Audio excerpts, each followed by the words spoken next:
If you've ever had a moment where one single sound, one tiny detail, made your stomach drop to the floor, then you'll understand exactly what happened to Lina Morales. And before we dive in, if you enjoy gripping real-life inspired stories filled with twists and emotional roller coasters, please take a second to like this video and subscribe to the channel. Now, let's begin. Lina never considered herself the jealous type. She wasn't someone who snooped through phones or questioned harmless friendships. At 31, she believed trust was the backbone of her marriage to her 42-year-old husband, Adrian. They lived in a quiet Connecticut suburb with their 2 toddlers, a chaotic but happy home that always smelled faintly like crayons and baby lotion. Life wasn't perfect, but it wasn't supposed to be. They argued about dishes, about who changed the last diaper, about silly, forgettable things. But love always won in the end. At least Lina thought so. Adrian's job required occasional travel, training seminars, conferences, meetings with clients. It never bothered her. He always checked in, always called before bed, always made her feel like he was right there beside her, even when he was hundreds of miles away. So when he left for a week-long training in Maryland, she kissed him goodbye at the airport without the slightest worry. What could possibly go wrong on a dull corporate retreat filled with training modules and trust-building exercises? The first night, they talked for 2 hours. Adrian told her about the hotel gym, the boring icebreaker activities, and the coworker who packed an entire suitcase filled with snacks. Lina laughed, exhausted from chasing toddlers all day, but safe in the warm familiarity of their routine. "Love you, babe," he whispered before hanging up. But on the 3rd night, everything shifted. That evening, Lina attended a small office gathering. Nothing wild, just co-workers sharing appetizers and laughing about stressful deadlines. She left early, eager to get home to her little ones. After tucking them into bed, she took a shower, put on her old fluffy robe, and settled in with a cup of chamomile tea. It was 10:30 p.m., their usual call and cuddle time. She dialed Adrian once. No answer. She tried again, still nothing. A 3rd time, straight to voicemail. A strange feeling pinched the back of her thoughts, but she brushed it off. He must have fallen asleep early. He had mentioned being tired the day before. "Don't be paranoid, Lina," she whispered to herself as she turned out the lights. "He's fine." Morning arrived with its usual chaos.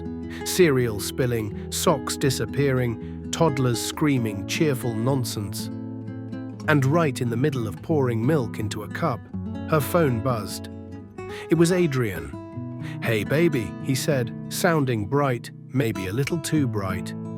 "Sorry about last night, I just crashed, completely knocked out." She believed him. Why wouldn't she? She wasn't looking for anything wrong.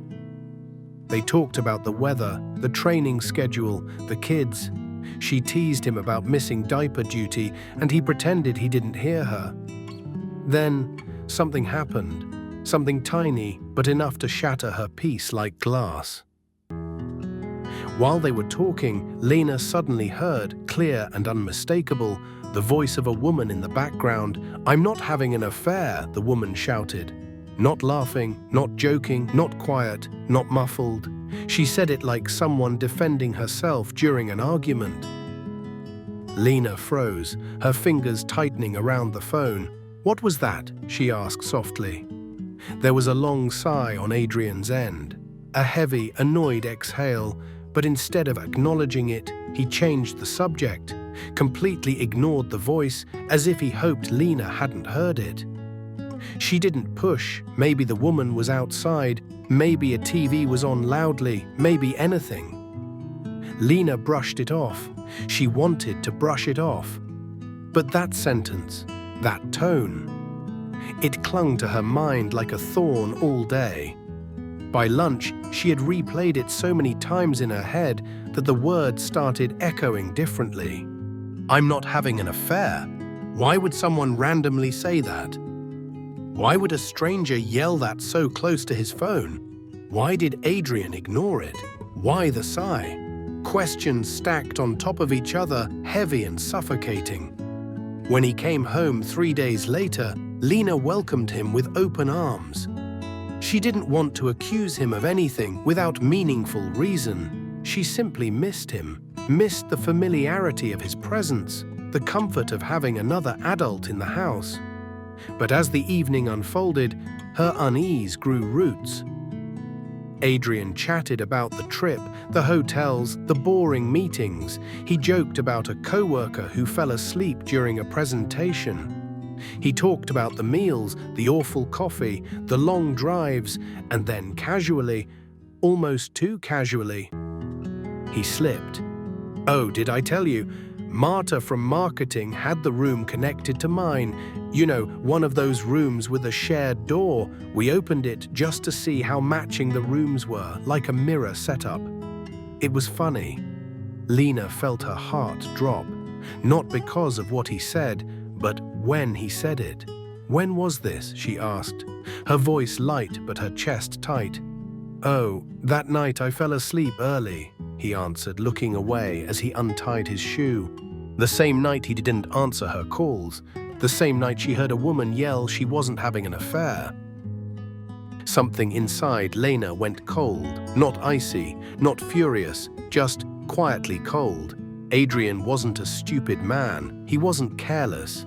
He wasn't the type to accidentally reveal something that could be misunderstood. So why did he mention it at all? Why avoid her eyes? Why did the timing line up so perfectly with her unanswered calls? Her mind raced through possibilities, some innocent, some devastating. Over the next couple of hours, Lena did something she rarely did. She watched him. Carefully. Silently. The way he hesitated before telling stories, the way he over-explained certain details, the way he kept checking his phone as if expecting something. Was she imagining things? She hated feeling suspicious. It wasn't who she was. But trust is fragile. Sometimes a single crack is all it takes. Later that night, after the kids fell asleep, Lena sat beside him on the couch. The TV played some comedy show neither of them were really watching. She tucked her knees under a blanket and leaned her head on the pillow. Adrian, she said quietly, can I ask you something? Of course, he replied, not looking away from the screen. You know that night I tried calling you. Were you actually asleep? His shoulders stiffened ever so slightly. Barely noticeable, but Lena noticed. Well, yeah, I told you I was tired. We had a long day. His voice was casual, too casual. She didn't argue, didn't accuse, didn't push. She simply said, and the woman I heard that morning, the one who said she wasn't having an affair. He paused, slowly muted the TV, turned to her with a confused expression. What woman? Lena stared at him. She wasn't sure if he truly didn't hear it, or if he was pretending. I heard a woman say, I'm not having an affair. She was close enough that your phone picked it up. He blinked. Oh, must have been someone in the hallway. Hotels are noisy. People fight all the time. He shrugged it off again, and the more he tried to minimize it, the heavier the doubt became. That night, Lena couldn't sleep. She lay awake, listening to Adrian breathe beside her. She used to find comfort in that sound. Now she felt like every breath held a secret. Was she overthinking everything? Was she letting one strange moment spiral into paranoia? Or was her intuition waving a giant red flag? She remembered something her grandmother once told her. Your heart whispers long before it screams. By sunrise, Lena wasn't sure what to believe anymore. But she knew one thing, something wasn't adding up. And whether the truth would hurt or heal, She needed to find it, no matter what. The next morning arrived quietly. Too quietly. Lena woke before her alarm, staring at the ceiling, the cold weight of uncertainty still pressing hard against her chest. Beside her, Adrian slept soundly, one arm tossed over the blanket, the same way he had for years. But instead of feeling comfort, Lena felt strangely disconnected, like she was watching a stranger occupy her husband's place. Everything felt off now. Their routine, his presence, even the silence between them. She slipped out of bed, brewed coffee, and began packing lunches for the kids. The kitchen hummed with familiar morning noises, the sizzle of toast, the distant babbling of her toddlers waking up, the clink of mugs. But beneath it all was the steady drum of worry. When Adrian finally came downstairs, he yawned dramatically and kissed her on the forehead. "Morning," he mumbled. Lena forced a smile. "Morning." They moved around each other in the kitchen with practiced ease. He scrolled through his emails. She fed the kids. Everything looked normal from the outside, but inside her, a quiet storm was beginning to form. Later, while he was putting on his shoes to leave for work, he called out, "Hey babe, don't forget we have dinner with the Andersons Friday." She barely heard him. Her mind was somewhere else entirely. After he left, the house felt strangely hollow. It wasn't loneliness, she had felt that before. This was something different, something sharper, a gut feeling she couldn't shake. She found herself replaying every detail Adrian had mentioned about the trip, every story, every moment, every odd hesitation, and especially that connected hotel room. Why would he open the adjoining door with a coworker? Why would he do it the same night he didn't answer her calls? Why would a woman shout, "I'm not having an affair," in the background the next morning? The pieces didn't fit, not naturally, not innocently, and Lena knew deep down that if something didn't feel right, it probably wasn't right. Still, she wasn't the type to jump to conclusions, so she decided to start simple. Start with facts. Start with something small. She texted Adrian around lunchtime. "Lena, hey love, what was your coworker's name again? The one with the room next to yours?" She expected a quick answer. Adrian always texted back fast during lunch. 5 minutes passed, 10, 20. No response. Her stomach sank a little deeper. Finally, after almost an hour, he replied, "Oh, her name's Maya. She's new. Why?" Why? Such a simple word, such a loaded word. She typed slowly. No reason, just forgot the name. But she didn't forget. She hadn't even heard the name until now, and the way he hesitated in responding only fueled her growing suspicion. Later, while the kids napped, Lena finally did something she had never done before. She sat on the couch, opened her laptop, and searched. Company staff, marketing team, Adrian Morales. Employee photos popped up, names, titles, smiling faces, and then she saw her. Maya Torres. A woman in her early 30s, pretty, bright smile, the kind of face that looked effortlessly confident. Her heart thudded painfully, but she clicked on the profile anyway. Scrolling through Maya's professional page felt like peeling back layers she didn't want to see. Staring at that smiling photo made her feel sick, because suddenly the voice she heard through the phone felt real, tangible. What if it was Maya who yelled, "I'm not having an affair"? What if she was saying it to Adrian? And what if Adrian's sigh wasn't annoyance, but frustration? A chill moved down Lena's spine.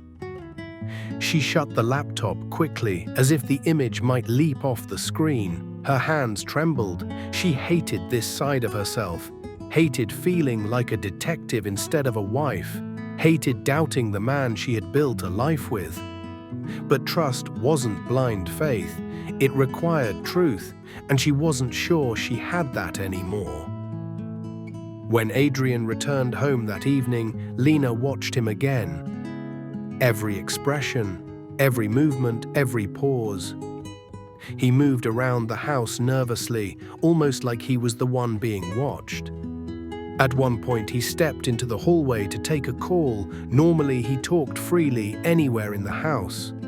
This time, he went quiet, shutting the bathroom door behind him. Red flag, huge red flag. She didn't eavesdrop. She refused to cross that line. But when he walked out, he looked startled to see her standing at the end of the hall. "You okay?" she asked softly. "Yeah, work stuff," he said quickly. Too quickly. She nodded, but inside something cracked. That night, after brushing his teeth, Adrian climbed into bed and asked casually, "You're quiet lately. Everything good?" Lena swallowed the lump in her throat. "Just tired," she whispered, but exhaustion wasn't the problem. Fear was. Fear of being lied to. Fear of losing everything she'd built. Fear of hearing an answer she wasn't ready for. When he fell asleep beside her, she stayed awake, staring at the ceiling again, just like the night before, but this time she didn't cry. This time she made a decision. She deserved peace of mind. She deserved honesty. She deserved a marriage with no shadows in the corners. Tomorrow, she would talk to him directly, clearly, completely. No hints, no gentle questions, no tiptoeing. The next day, after dropping the kids off at daycare, she called him. He answered quickly, almost too quickly. "Hey babe, everything okay?" "Adrian," she said, "I need to ask you something serious." He went silent, not even background noise, just silence.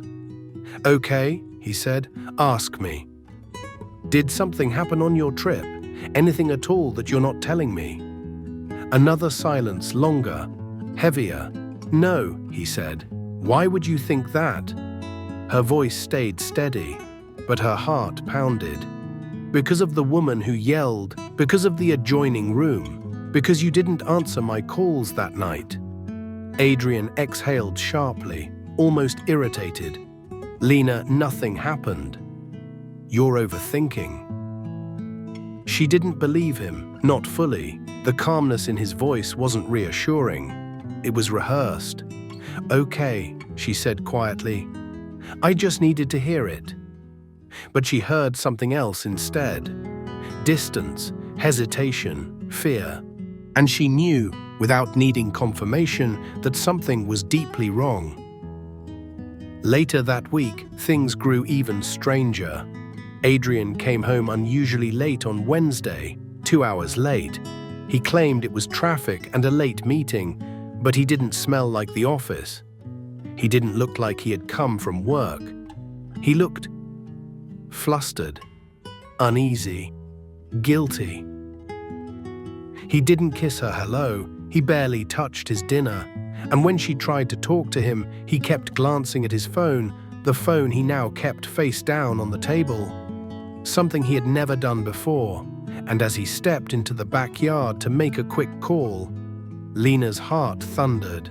She didn't need to hear the words to know they weren't work-related. Her marriage, once stable, warm, familiar, now felt like a stranger's home, like a puzzle missing critical pieces. But Lena wasn't the type to break under pressure. She was the type to uncover the truth, to protect her children, to protect herself. And she knew.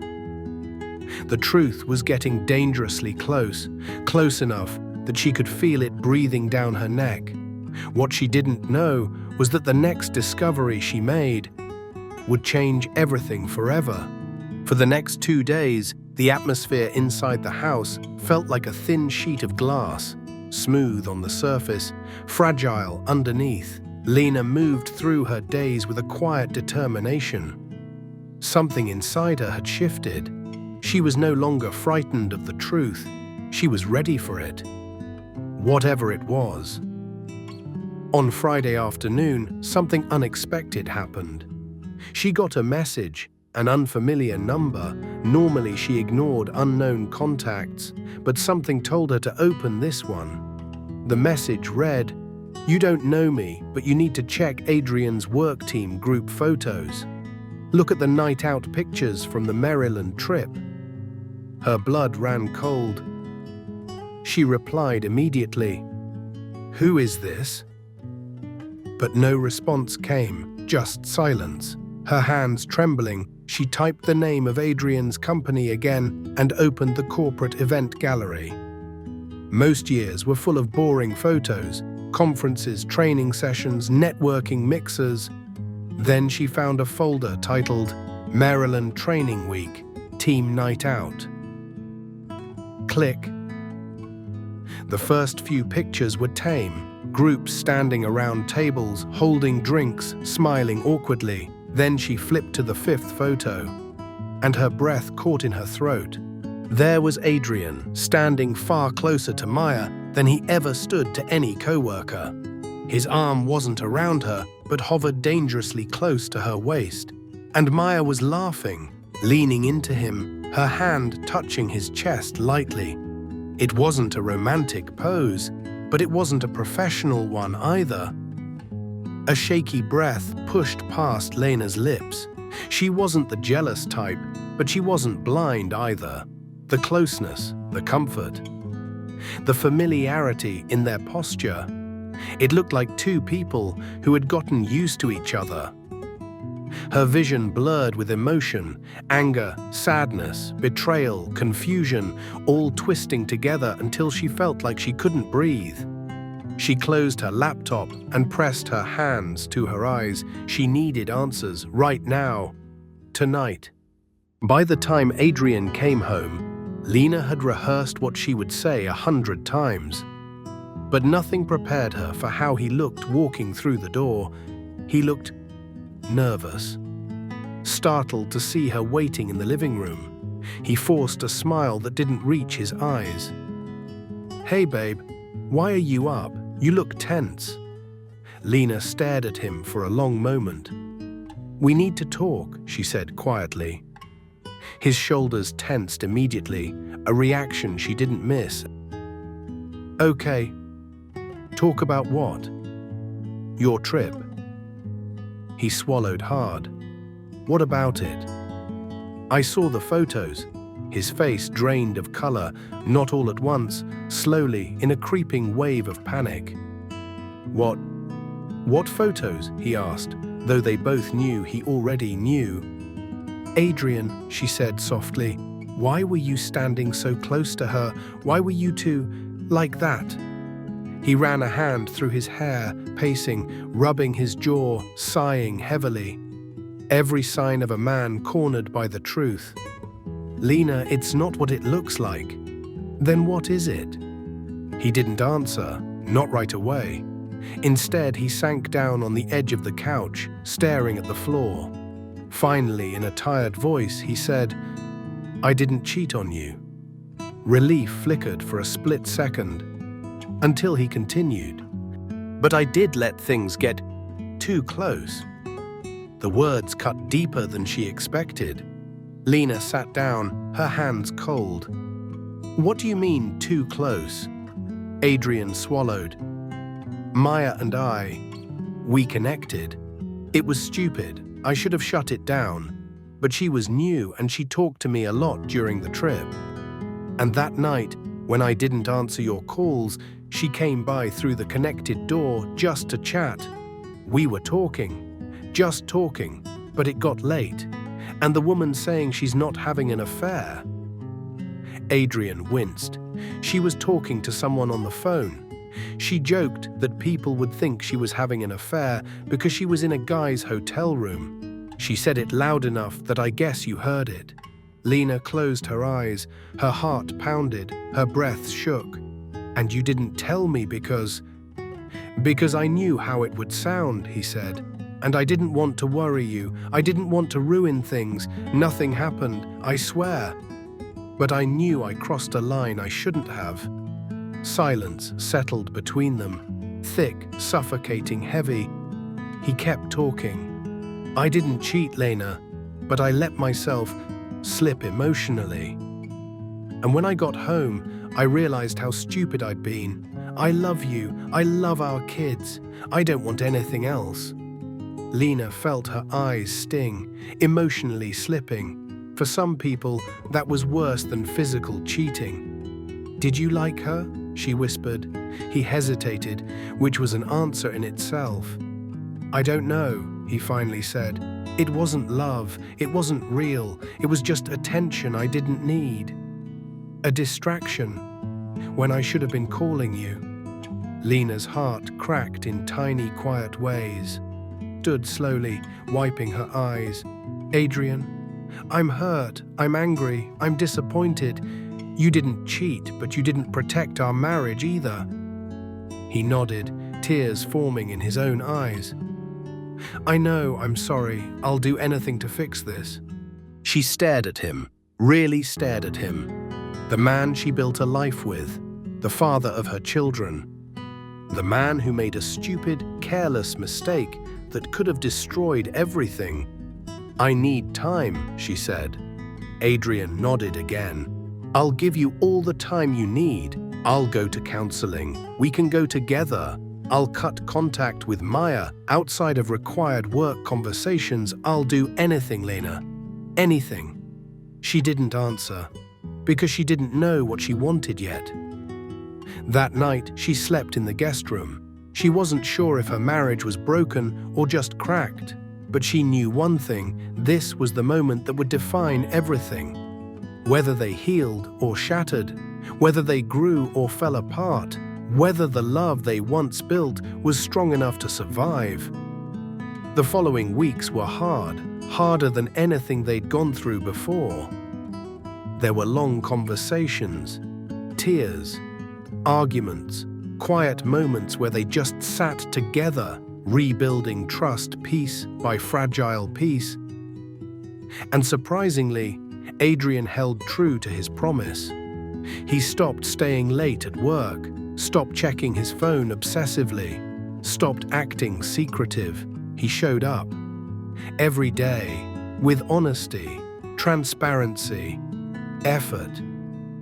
Slowly, very slowly, Lena began to breathe again.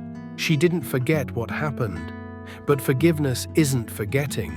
It's choosing what to do next. And she chose to try. Months later, they attended a counseling session where the therapist asked, "What is the biggest lesson you both learned from this?" Adrian spoke first. That trust can disappear in one night, but earning it back takes time, and that I have to protect my marriage with everything I've got. Lena spoke after. That sometimes your intuition whispers before the truth reveals itself, and you should never ignore it. Their marriage wasn't perfect after that, but it was honest, real, rebuilt from the ground up with fresh understanding and deeper communication. And in the end, that made it stronger than before. Sometimes the scariest truth is not that someone betrayed you, but that they almost did, and in those moments you learn the true strength of love, not in perfection, but in rebuilding. You learn that trust is fragile, honesty is essential, and intuition is powerful, and ultimately, healing begins where honesty begins. Thank you for watching. If you enjoyed this story, please give it a thumbs up and share it with your friends.